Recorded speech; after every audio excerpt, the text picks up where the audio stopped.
Imagine this. An 11-year-old girl is walking to her school bus stop, just like any other day. Suddenly, a car pulls up, a hand reaches out, and she is gone. For 18 years, she vanishes from the face of the earth. She is held captive in a secret backyard compound, a hidden world of sheds and tents just miles from civilization. During that time, she is forced to endure the unthinkable, giving birth to 2 children conceived in violence. This isn't a plot from a horror movie. This is the real-life story of Jaycee Dugard, a story of survival that defies belief. Her story is a testament to the resilience of the human spirit. She was made to raise her own daughters, who were led to believe that Jaycee was their older sister. This case is a wake-up call for every single one of us. We have a duty to remember Jaycee, not just as a victim, but as a survivor. Her journey did not end the day she was found. It was June 10, 1991, in South Lake Tahoe, California. Jaycee Dugard was walking up the gentle hill toward her school bus stop. Her stepfather, Carl Probin, was watching from the house.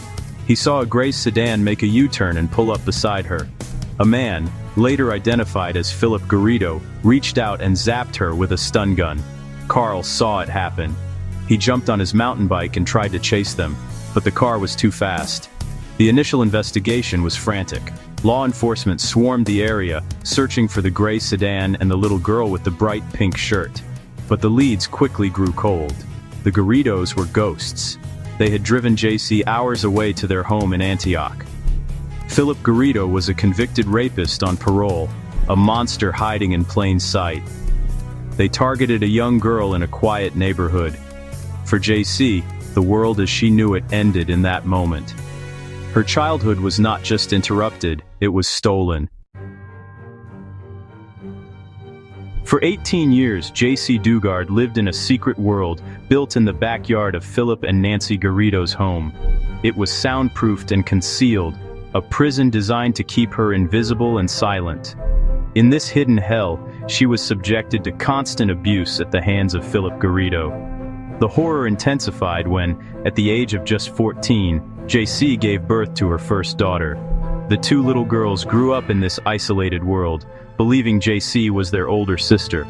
Survival in such conditions required an unimaginable level of adaptation. Jaycee has spoken out against the idea that she had Stockholm Syndrome.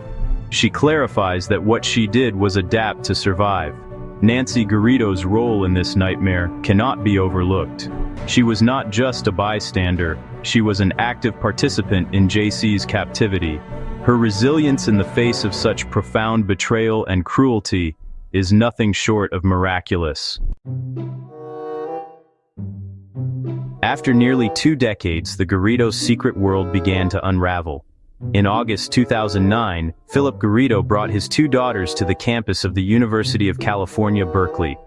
His strange demeanor raised immediate red flags for 2 sharp university police employees. One of them was campus police officer Allie Jacobs. Her instincts told her this was more than just an odd encounter. Trusting her gut, Officer Jacobs ran a background check on Philip Garrido. He was a registered sex offender on federal parole. She called Garrido's parole officer, Edward Santos Jr. This single phone call was the catalyst for Jaycee's rescue. Parole officer Santos had visited the Antioch property before but missed the hidden compound. The report of his strange behavior with the 2 girls was too alarming to ignore. Armed with this new information, parole officer Santos made a decisive move. He ordered Philip Garrido to report to the parole office in Concord the very next day. The facade that Philip Garrido had maintained for 18 years was about to crumble. On August 25, 2009, Philip Garrido walked into the parole office as commanded. Parole officer Edward Santos Jr. began the questioning, separating the adults. He started with Jaycee, who was still using the alias Alyssa.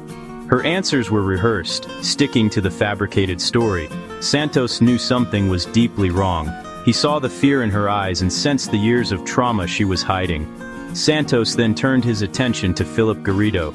He confronted him with the inconsistencies. He pressed him, refusing to accept the flimsy explanations.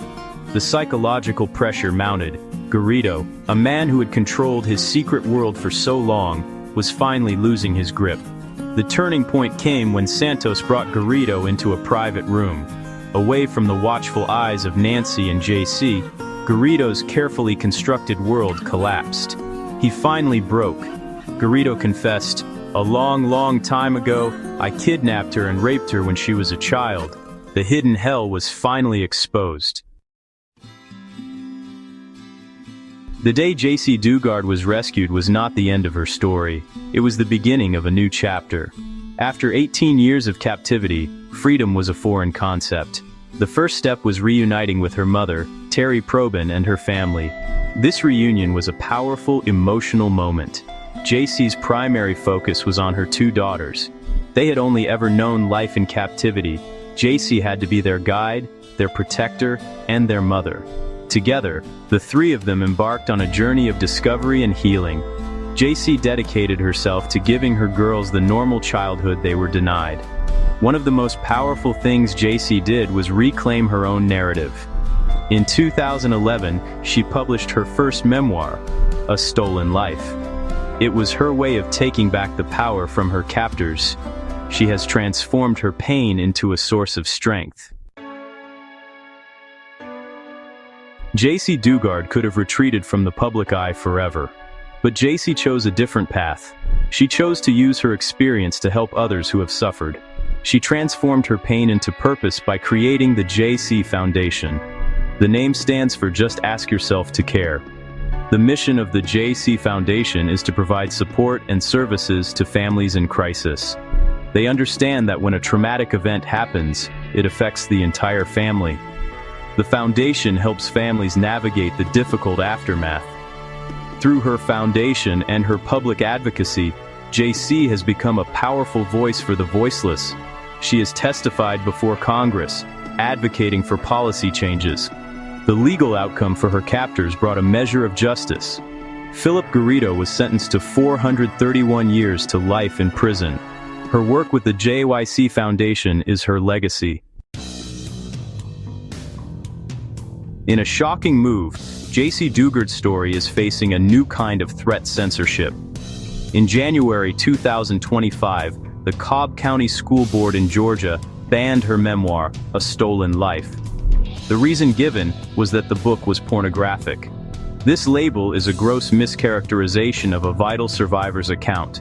The book details the horrific realities of child abduction and sexual assault. To call this story pornography is to insult every survivor. The outcry against the ban was immediate and widespread. Critics have pointed out the profound danger of such censorship. Banning A Stolen Life sends a terrible message to survivors. For a young person who may be experiencing abuse, a book like Jaycee's can be a lifeline. Jaycee's story matters. It raises critical awareness about the realities of child abduction. To censor her voice is to choose ignorance over awareness. The story of Jaycee Dugard is a harrowing journey from darkness into light. It serves as a permanent warning sign about the dangers that can hide in plain sight. Her 18 years in captivity are a stark reminder of the importance of vigilance. We must trust our instincts just as Officer Allie Jacobs did. Jaycee's survival is a testament to her incredible strength. Her rescue was the result of a chain of communication and action. It took a campus police officer, a persistent parole agent, and a system that worked. Today, Jaycee is not a victim, she is a leader. Through her memoirs and her work with the Jaycee Foundation, she has dedicated her life to helping others heal. We must stand with survivors like Jaycee and defend their right to speak. I urge you to learn more. The fight to protect our children is a fight we are all in together. Never forget Jaycee Dugard, and never stop fighting for a safer world.